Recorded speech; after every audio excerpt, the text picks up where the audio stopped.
Welcome back to the Gardening with Joe and Holly radio show.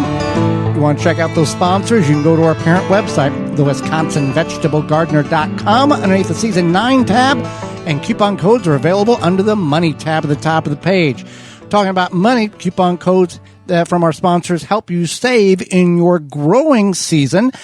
And additionally, we want to save as much as we can when we can save it. And gardening does not have to be overwhelmingly expensive. Now, with anything in life, car collecting, hunting, golfing, crafting, there's certain expenses that have to be upfront in order to get the process begun. Yeah. Anyway, yeah, crafting. Anyway, so have you seen some? They spend a lot of money on. Have you been to stores that have craft? It's a whole store. It's the size of a Walmart. It's all crafts. Okay, okay. I shop at those stores. Yes, I know. Anyway, so you want to think about maybe where you can cut some expenses, right? So one thing is trellises, and there's a lot of DIY low-cost options for trellises, and you can use anything from an old like dog cage to a baby crib bottom spring thing, to even just some sticks, not like sticks, but like, what's it called? Limbs. Limbs, like, yeah, limbs, not just like teeny little sticks. They might not hold much weight. Or some people will even use old fence posts. We've found, that like plastic coated fencing, rubber coated fencing on for us. It doesn't have to be aesthetically pleasing. It's not going to be on PBS or the cover of Garden Daily. I don't know if that's a thing.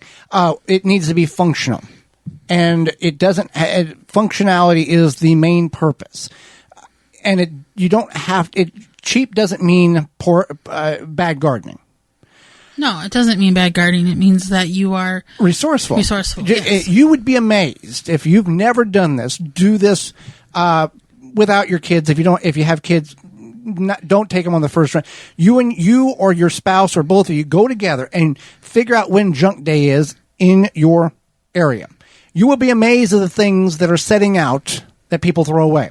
And really, if you really want to find nice things, the average, I guess, urban community, you're not going to find nearly the things that you will find in the higher, more, I guess, ritzy or more higher end home neighborhoods. Yeah. We found so many practical things, not even just gardening related, that we have found bookcases, bookshelves, microwaves that have been almost never used, bread machines that's never been used, air conditioners, window air conditioner. Yeah. So we have found a lot of our gardening. That's where we found all of our tomato cages. I mean, they're the chintzy ones, but they were functional at a time in which we needed free items when money was for living expenses, not to be investing hundreds of dollars into the garden. Mm-hmm. So trellises, seed starting trays. You can use styrofoam cups. You can use party cups. You don't have to get expensive trays and then have to fight with them breaking and cracking, all that. Also, be aware of how much you water in those when there's no watering when you're holes. At the garden center, if you are buying starts, or say you're there buying a couple houseplants, you can take those trays. Yes, typically most garden centers will have a tub or a designated area where it's kind of take what you want. They will throw the old tubs away, old trays away, the potting pots, and people will bring them in and put them there strictly for other people to take. Right.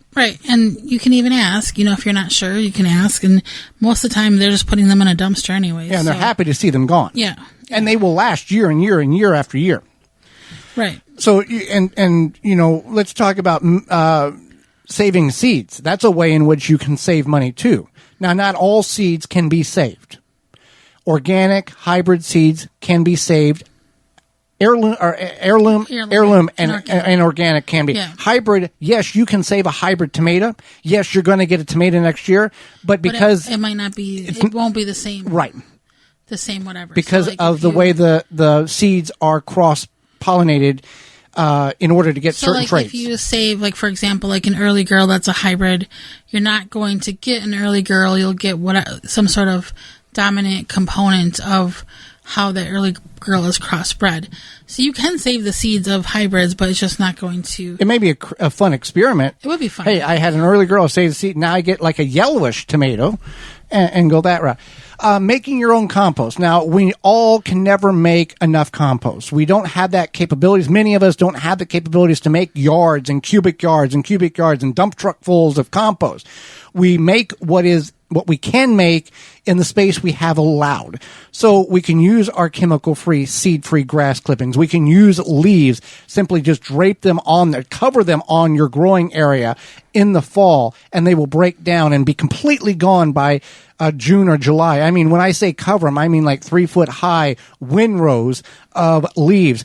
Use coffee grounds. You're not going to pour poundages in an area, but you can mix them in the compost pile. You can also...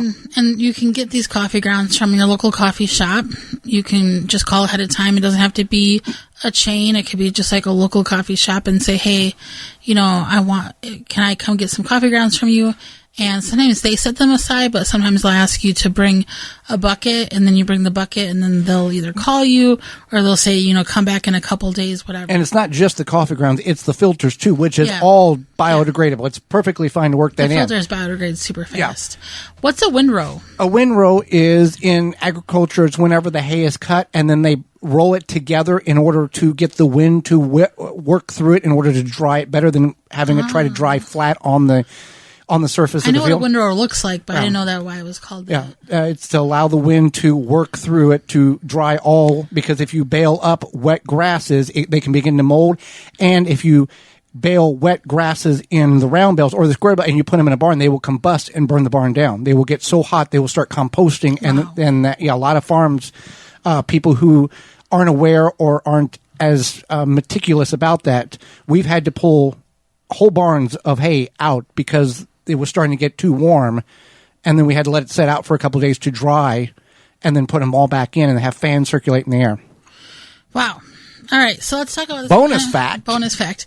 Hey, now you know something, right? So let's talk about grass clippings. We talked about this briefly earlier, but grass clippings are great mulch, and they're free as long as they're weed-free, seed-free, preferably chemical-free, and then chemical-free. You're not spraying a weed and feed on your lawn. Yeah, now when you mulch it, you don't want to just bring. If you have a bed in which you don't have anything in, it's a fallow bed, you can take them grass clippings and kind of pour a thin layer over top of that bed and let it dry, and then you can utilize it. Or you can just pour that grass clippings on a hard surface, like even in a pile in the grass near the garden. You just don't want to put super wet grass clippings around your plants and then a thick pile, because like I talked about with the hay, it will start breaking down. You will notice it will get warm very quickly, and that can damage the plant, that can bring in bacteria, that can bring issues to your garden. You want to allow it to be dry, and then if it gets wet from raining or watering, that's a different it's different than that wetness that the grass has that you've just mulched. If you if you cut grass and leave it in the bagger, if you haven't done this, try this. And leave it in the bagger for like an hour, you put your hand in there, it is super hot. Yeah. Yeah. It's nitrogen. It's like pure nitrogen. For nitrogen, yeah. Yeah. But there's many different ways in order to save money when gardening. And there's no wrong way to do it. Starting seeds, saving seeds. Now, if you're not a seed starter and you strictly buy your plants direct from the garden center, nothing wrong with that. We're just looking at ways in which you can save specific methods in order to do that. Tomato cages. You can buy the $2 or $3 tomato cages at your garden center. You can buy the $15 big heavy-duty tomato cages online, or you can avoid the whole tomato cage aspect altogether and make a Florida weave. Florida weave is a method of strings that your tomato plant can grow up through, and the string acts as the support mechanism for your tomato plant. You have T-posts on both ends. They're like $5 a piece at the garden center or at the farm store. If you have a long run, let's say more than 10 foot, you're going to want like a post every 10 feet. And then you want agricultural twine is what we use. Juke rope would work, but it breaks down. Agricultural twine is that material, that plastic material that the big round bales are wrapped in or strung up and held together in the farmer's fields. I think for like $29, you can get 29,000 feet, which is like over 6 miles.